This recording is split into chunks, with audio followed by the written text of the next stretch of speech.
it is very important to understand the difference between the path and the destination, a journey and the destination. It's very important to understand that before you start the journey. This is the path and that's the destination. Yes, in Islam, the journey is also virtuous. So the steps you take to get to a destination, they're also very virtuous. For example, إِنَّا نَحْنُ نُحْيِي الْمَوْتَى وَنَكْتُبُ مَا قَدَّمُوا وَآثَارَهُمْ وَكُلَّ شَيْءٍ أَحْصَيْنَاهُ فِي إِمَامٍ مُبِينٍ. In Surah Yasin, Allama Razi Rahmatullah speaks about this verse. And under this verse, he speaks about the fact that Allah records the footsteps of a believer. نَكْتُبُ مَا قَدَّمُوا وَآثَارَهُمْ. Footsteps. Which footsteps? The footsteps that we take to do a good deed. So we get out of our house. The destination is the masjid. The journey is the footsteps that we're taking to the masjid. Allah, by virtue of these footsteps, gives us a good deed per step, removes a sin per step, and elevates the status for us in Jannah per step that we take. So yes, the journey is very virtuous. But imagine we get to the door of the masjid and turn around and go back home. Would we still get the same reward? Would it still be rewarding? The reward is because we're going to the masjid. So the essence is the destination. So all that we have spoken about today, I wasn't here for all the lectures. I can't miss Ustad Madi Mahmood's lecture, so I had to be here for his lecture. I hear my brother all the time, so I said, who cares about him? He can't stop talking, so it's okay. I had to be here for his.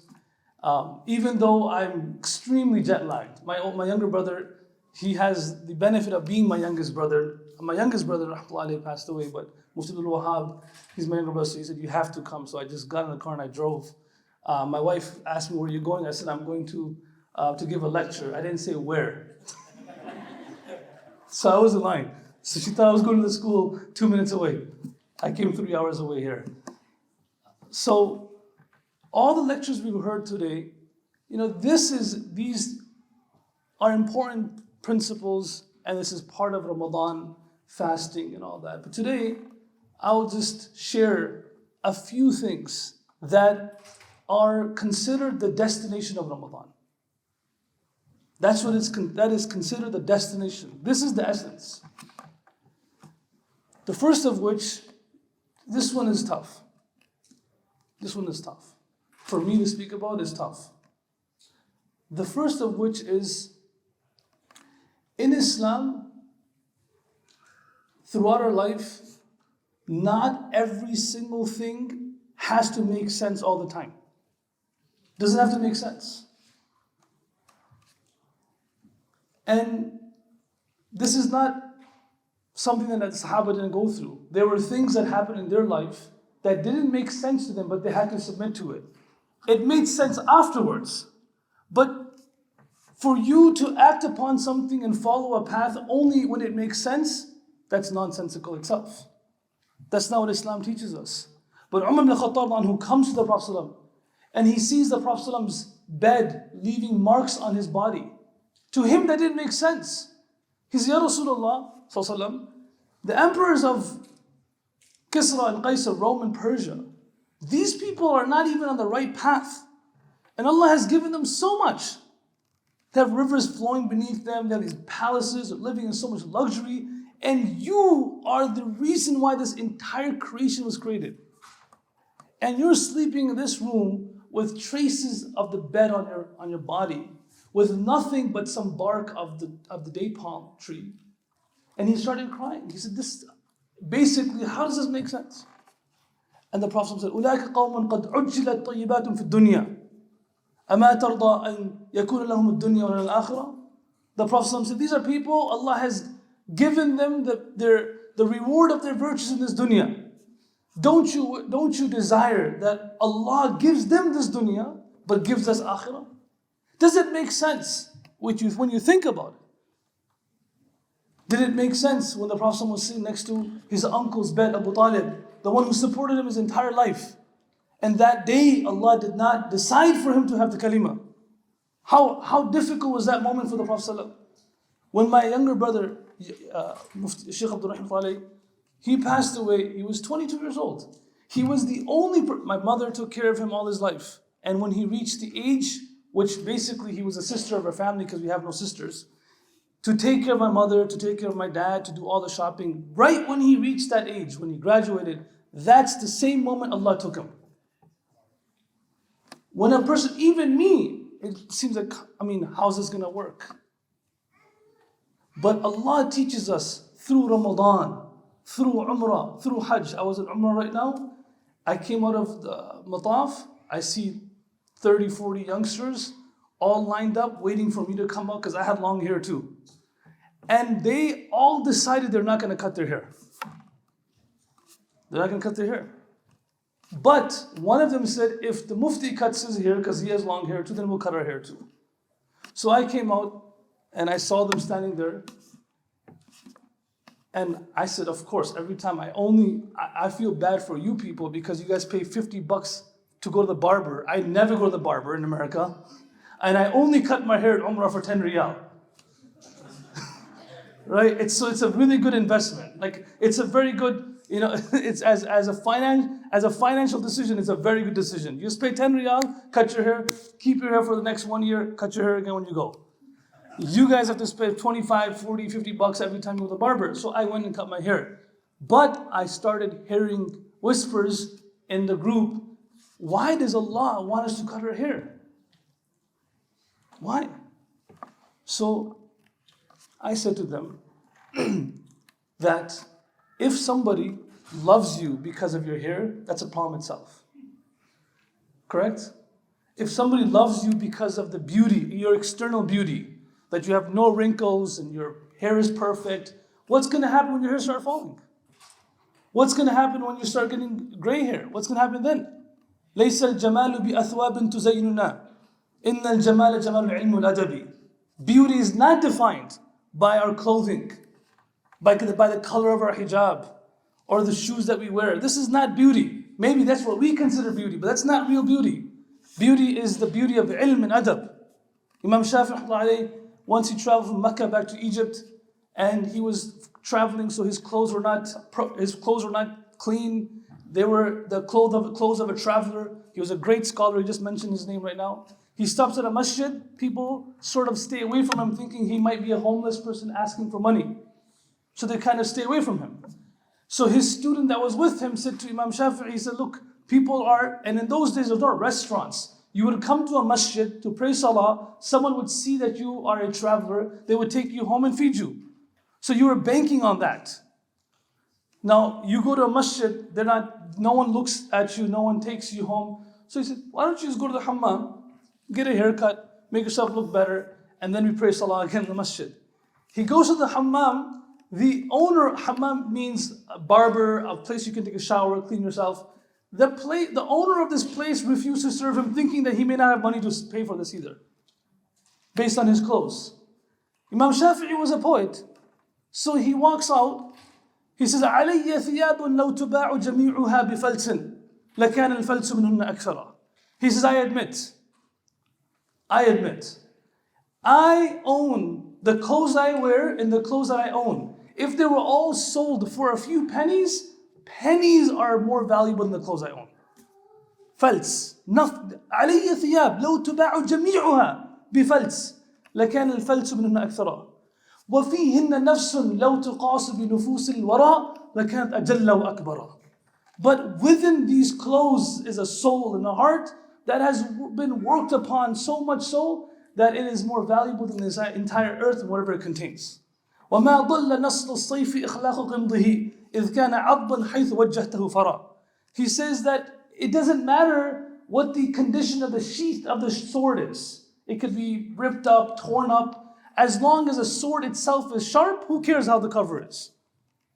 So, some things don't always make sense. It's not سمعنا وفهمنا وأطعنا. It's سمعنا وأطعنا. We hear, we understand, and then we obey. Wallahi, the moment you start obeying the command of Allah and the lifestyle of the Prophet ﷺ, even though you don't understand it, Allah then starts giving you the understanding of it. You do it because Allah wants you to do it. The Prophet says in a hadith, لا خلوف فم الصائم أطيب عند الله من الريح المسك. Alright, the breath that's coming out from that hungry stomach. So it's not a breath that smells good. But to Allah, it smells better. The most expensive fragrance on the face of the earth. How does that make sense? But it does make sense. It does. It's just that to a 2-year-old, putting 5 spoons of sugar or no sugar, it doesn't make sense to that kid. That kid doesn't know what's the difference. The child's mind is still maturing. Same with our iman is still maturing. As our iman gets stronger and elevates, things begin to make more sense. So in the month of Ramadan, why am I fasting from morning till evening? This is an exercise that you start doing things even though it doesn't make sense. Umrah. All our life we're told to wear something on our head, wear nice clothes. When we go for Hajj, the one in Hajj and Umrah on the day of Arafah, the one that's the closest to Allah subhanahu wa ta'ala is the one who is the most beat up. No zina, no adornment, no fragrance. So the first destination of Ramadan for all of us who are sitting here is to understand this concept. The second destination of Ramadan for all of us is the idea of not sabr as patience. The Prophet was asked, Mal iman? What is iman? He said, as-sabr was-samaha. 2 things. He says, resistance, holding yourself back, and the opposite is forgiving. These are 2 things that define what iman is. The Prophet said, لا يبلغ عبد حقيقة التقوى حتى يدع ما لا بأس به حذرا من بأسه. He said a person cannot reach piety until they resist themselves in places that there is no harm in, just out of fear that this may be harmful. It might be something wrong with this. I'll give you an example. Imam Abu Hanif rahmatullahi alayhi, a great scholar of Kufa, his shepherd took his animals, his sheep and his goats, in the marketplace. While the shepherd was there, some animals mixed with their herd. So then he came back and he told the Imam, he said, I was there and some animals mixed with our herd, but I tried to make sure everything was clear before I came. But the number of animals was the same. Imam Abu Hanifa asked him, what's the age span of a sheep? How long does the lifespan of a sheep, how long does a sheep live for? So that at that time, or a goat, he said 7 years. Imam Abu Hanifa never ate meat for 7 years. What did you hear what I said? He never ate meat for 7 years. Why? Out of fear that he may eat an animal's meat that doesn't belong to him.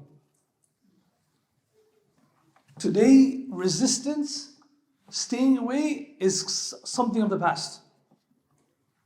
So Ramadan, it trains us how to do that. You see water right in front of you, you don't drink it. You see food right in front of you, you don't eat it. These are things that we're doing all day in Ramadan. And this is a quality that needs to continue after Ramadan. It may be an issue. It may be a problem. It may be haram. And the Prophet said a person cannot reach piety until they have this quality. And finally, because I'm making my talk short. Finally, the third destination of Ramadan is that one thing that's different between us and Sahaba. This is a very principled difference. The Sahaba, when they accepted Islam, there was no growing pains. So it took them time to get rid of things. It was like, I told Ustad Majid last time I was reading a book From Good to Great, right? Don't read it. But there's a book called From Good to Great for businesses. So it talks about how there's businesses that were good, and the bridge between a business that's in concept to good is an easier path than from good to great.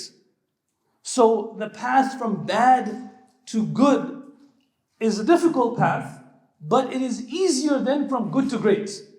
Because it takes much more effort to go from good to great.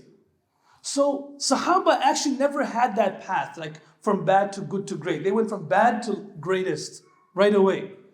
And they had this quality in them that the moment they heard the truth, the moment they heard the verse, that's it. They didn't need to think twice. Because they had the quality of submitting to Allah and to the Prophet ﷺ. So on the 30th day or the 20th, 29th day, that day we heard in Ustad Majid's hadith about if we break our fast before Maghrib Salah, what the punishment is. We can't break our fast. But the next day, which is Eid, we can't fast. What's the difference? It's submission to God's command. It's Allah's command. He said you have to do this, so we do it. It's not something we think of. And so this is an important, once the Prophet ﷺ was walking by, and he saw this structure being built. He looked at it, he says, "Ma hadihi?" Like, what is this? Now he knew what it was. But out of just disappointment, he said, "What is this?" They said, "This is a structure." He didn't ask whose structure it was. He said, "What is this?" And they said, "This is a structure of a person from the Ansar." The Prophet didn't say anything. But the Sahaba understood from his facial expression that he was not happy. Then this Sahabi came to say salam to the Prophet فَأَعْرَضَ عَنْهُ. He gave him a cold shoulder. There was a time where leaders, teachers would give someone the cold shoulder and it was enough to change their life. You know, al-aqil takfi al-ishara wal-jahilu la takfi al-risala. Right? An aqil, an intelligent person, even some indication is enough for them to change their life. But an ignorant, foolish person, you write a whole essay, they won't change. This is the Arabic proverb. So, and there was a time where just a cold shoulder, look away, is enough to change your life. Something's wrong. Today, even if you're in the person's face, it doesn't work. So the person understood something is wrong. He went, he asked the companions, what's going on? They said, the Prophet walked by your structure, he saw this, he didn't like it, and he went and demolished it. The Prophet walks by some moments later, he sees that the structure was no longer there. He asked, what happened to this? He said, the person found out that you weren't happy. He didn't say anything. But he understood from his expression that maybe this is the reason. And so he destroyed his structure. The Prophet said, Yarhamuhullah. May Allah put mercy in everything he does. So this was complete submission to the lifestyle of the Prophet ﷺ. Whatever he wanted. And I'll conclude with this story. There was a person named Abdul Uzza. I mean, for these people, right when they heard the truth, their life changed. For us, every Ramadan comes, many years have gone by. Let this Ramadan be a Ramadan of destination. Khalas. Look, we can't live our life based on the way we want to live our life. We're going to find out what Allah wants us to do in this situation, we're going to do that. Whether it's difficult, whether it's easy, we're going to do it. We're going to find out how the Prophet ﷺ wants us to be in this situation. The Prophet saw a person wearing a reddish cloth. The Prophet looked at him and he said, what is this? He's just through his reaction, he understood that the Prophet didn't like that cloth. He goes and he burns the cloth. The Prophet says, what happened to that cloth? He said, I felt that you didn't like it, so I burnt it. The Prophet said, you could have given it to some of the sisters of your home. Abu Ayyub sees the Prophet not eating garlic. He says, Ya Rasulullah, why don't you eat garlic? The Prophet said, Abu Ayyub, I speak to angels, and angels don't like bad odor, so I don't eat. I dislike eating garlic and raw onions because of this reason. But it's not haram. Abu Ayyub said, I also dislike what you dislike. And I will not eat it just because you don't eat it. You see that relationship? With us, it's different. So the purpose of Ramadan, the essence of Ramadan is to get to this third destination as well. Because we are actually doing everything in Ramadan because we submit to Allah. And we're submitting to the lifestyle of the Prophet ﷺ. So Abdul Uzza, he was a 16-year-old young man living in Taif with his uncle. His father passed away. He sees Sahaba, not even the Prophet ﷺ. He sees companions coming to Taif, and these are nice people. He sees the way they're acting and their akhlaq. He goes up to them and says, who are you guys? So imagine like even Sahaba, the introductions were not like, oh, we're people from Medina. They said, Nahnu ashab Rasulullah. We are the companions of the Prophet ﷺ. You know, I just went to Jordan in Aqsa. And it was a beautiful trip. I was there for 2 days. And in Jordan, I was on this Jordan Valley path. and we went to the graves of Sahaba. And it's unbelievable, like the Sahabas, even after 1400 years, their introduction is through a Sahabi al-Jalil. It's amazing Sahabi, right? They're resting over here, resting over here. And it was such a beautiful experience. Maybe Miftaah should take all of us one day to Amman and then to Jerusalem. I got stopped at the Israeli border, and of course, like this, I went like this, all right? Yeah, and so after 5 hours they asked me, they said, "You're such a religious person. Why haven't you come here before? You've gone to Umrah, you've gone to Hajj. Why haven't you come here before?" So of course the answer they want to hear from me is that because, make sure you cut this off from the recording. So the answer they want to hear from me is that, oh, because the thing, I was kind of afraid and things are not good. That's what they want. They want what they want to hear. I said to them, نحن مقصرين, like we screwed up. We should have came earlier. It's my fault. We went Hajj Umrah, but I just never thought, we were busy. It's my fault. So no, but why didn't you come? I just said it's my fault. What do you keep asking me for? But going there, I saw the graves of Sahaba. And these people are saying the same thing. They're not giving their names. Their introduction is, we are the companions of Prophet ﷺ. So they told this man about who the Prophet was. This man accepted Islam right there. He goes back to his house and he tells his uncle, "Do you know these guys showed up at my doorstep? They're great people. You heard about Muhammad?" He says, "Uskut, don't say anything." I'm making the story short. Don't say anything about them. Don't say anything about him. If you say anything about him, I'll kick you out of my house.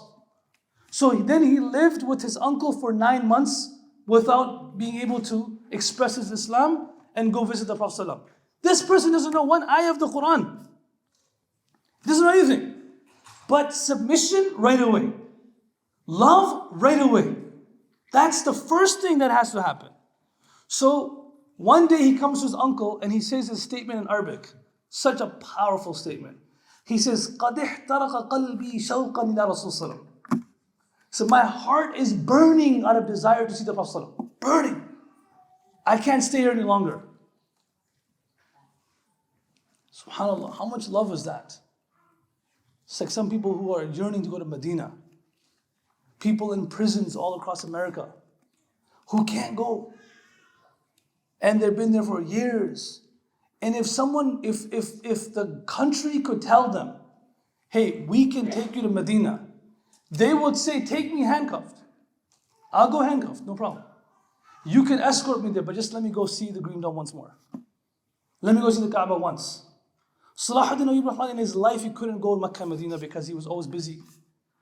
He had so much love for those who came back from Makkah and Medina that he used to go out of the city hundreds of kilometers just to receive them and take care of them. And it is because of his reception for the Hujjaj that he passed away. He was sick. And they said, "You shouldn't leave your house." He said, "No, how can I not leave? These people have come from the city of the Prophet." Once Sha'bi, he saw a person traveling, dragging himself in the desert. He said, "Where are you going?" He said, "Ila Makkah. I'm going to Makkah." He said, "How long have you been traveling for?" He said, "I've been traveling for 10 years.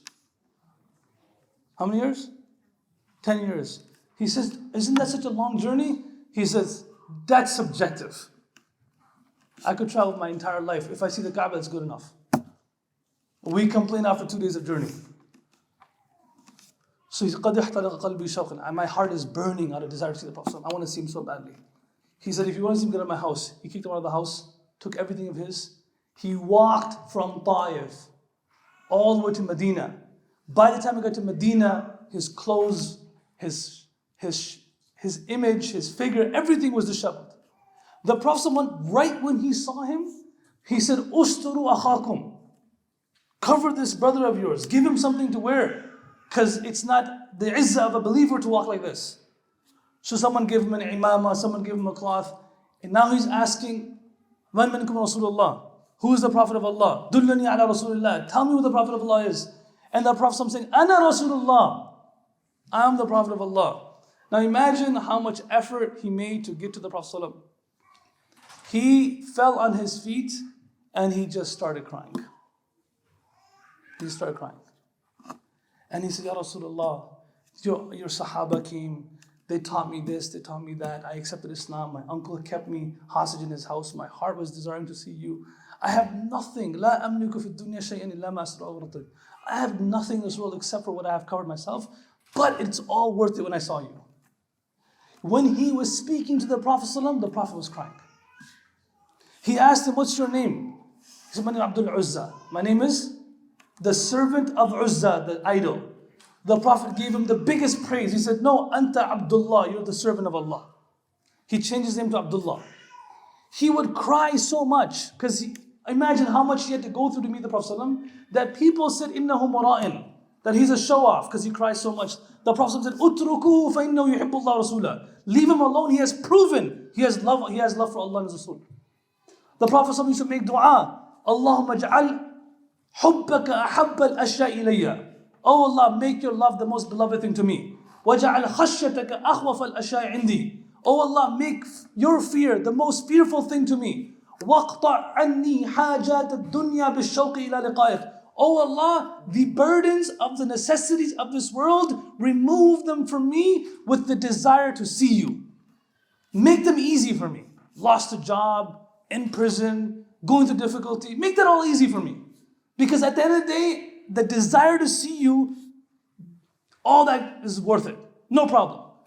And then he says, وَإِذَا أَقْرَرْتَ أَعْيُنَ أَهْلِ الدُّنْيَا مِنْ دُنْيَاهُمْ. And oh Allah, the way you have given coolness to the eyes of the lovers of this dunya when they actually get things of dunya. So that when they finally get that car, when they get money, and they get so happy, فَقْرَرْ عَيْنِي مِنْ عِبَادَتِكَ. Make my eyes cool through worshipping you. I don't need that. I need coolness, but not from that, from worshipping you. So to leave him alone, he has proven he has love for Allah and Rasul. Finally, few months later, the Prophet was going with the book. The Prophet loved him so much. He was a young man who gave so much for him. The Prophet was in the same journey. They were together. He's making dua, oh Allah, I want to die as a shaheed. And I want to die as a shaheed in such a way that the animals eat my body, and on the day of judgment, I come out of the stomach of animals. And I say to when Allah, you ask me, what did you do for me? I'll tell you this is what I did for you. The Prophet ﷺ is saying, Allahumma asimhu min suyuf al-mushrikin. While he's making dua for shahada, the Prophet is making dua, Allah protect him. Right? Allah protect him from the swords of kuffar. He's saying, Ya Rasulullah, I'm asking for shahada, you're saying this? The Prophet then he laid out the different categories of shuhada. He says, Man kharaja min baytihi fi sabilillahi fa'atat fa'asabat al-humma famata fahuwa shaheed. He says, oh, Abdullah, a person who goes in the path of Allah and he gets sick in the path of Allah and he dies in that sickness, he's shaheed. So your body can be saved from the swords of kuffar. So I'm not asking Allah to save you from shahada, but I'm asking Allah to protect your body. So Tabuk, there was no battle that took place. Abu Musa al-Ash'ari, when he says, I went to see the tent of the Prophet ﷺ. I went to see him at night. I went there, his tent was empty. So I start running around looking for him. I see a light from a distance. I go there. He says, I see two people on top of the grave. And then I come close and I see the Prophet in the grave, laying down. And after laying down, he says, now waluni sahibakum, give me your friend. And with his own hands, he puts this person inside. So Abu Musa al-Ash'ari is saying, when I saw this scene, 3 people digging the grave, 1 person in the grave, so Abu Bakr and Umar on top, the Prophet inside, and the Prophet comes back out, stands up on top of the grave, and he says, Allahumma inni ushidu anni anhu radin farda anhu. Oh Allah, Allahumma anni ushiduka. Oh Allah, make you witness that I am pleased with him, so you be pleased with him as well. He says it 3 times.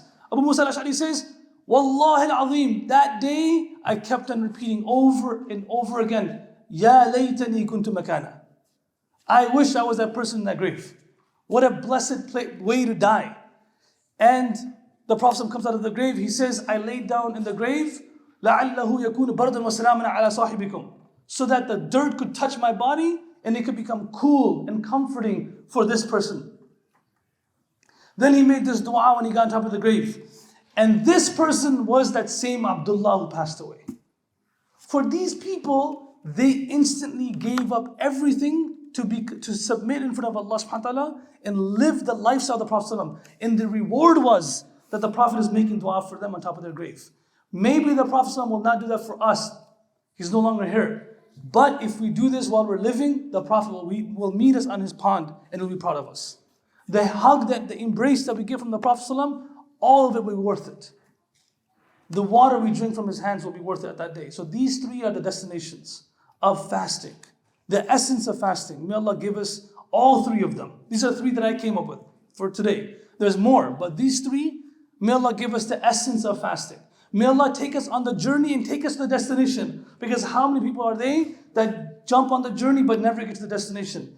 Allah subhanahu wa ta'ala, His life, the way He made our life, one of our teachers, and I conclude this statement, when we went to our school in Karachi for 1 year, he said, students in this institution have to try really, really, really, really, really hard to fail. Not really, really hard to pass. Really, really, really hard to fail. Then he said, just like how Allah treats servants. You actually have to make an effort to fail with Allah. Because one salah to the other salah forgives all the sins. One Jummah to the other Jummah forgives all the sins. One Ramadan to the other Ramadan forgives all the sins. I mean, every single moment there are maqamat. Every single moment there are mawasim. There's something blessed about every single month, every other day. We actually have to make an effort to fail with Allah. Because He's looking for different excuse. The hadith that Ustad Majid just recited, there's a hadith, Man qama laylat al-qadr. Okay, a person who fasts all month, Allah forgives his sins. Okay, a person who doesn't do it properly, but he stands in the night. All right, a person who doesn't even stand one night in the month of Ramadan, but he does one night of the Qadr, they get the same reward. Why? Because Allah is giving us opportunities over and over and over again. So inshallah, those who come on this journey with sincerity, Allah will take them to the destination. May Allah make us among those who are forgiven in this gathering. May Allah make us among those as Ramadan comes and this is a change in our lives. We submit to Allah subhanahu wa ta'ala. We resist our temptations and our sins. May Allah make us among those who live to see this Ramadan and many Ramadans after this Ramadan. Those who have passed away before us, make our Ramadan a means of hasanah for them. All of us who have come here together today, make our love for each other increase. Those who have organized this program, may Allah give them great status in this world and hereafter. Forgive all of our sins. Jazakallah khair. Wassalamu alaikum wa rahmatullahi wa barakatuh.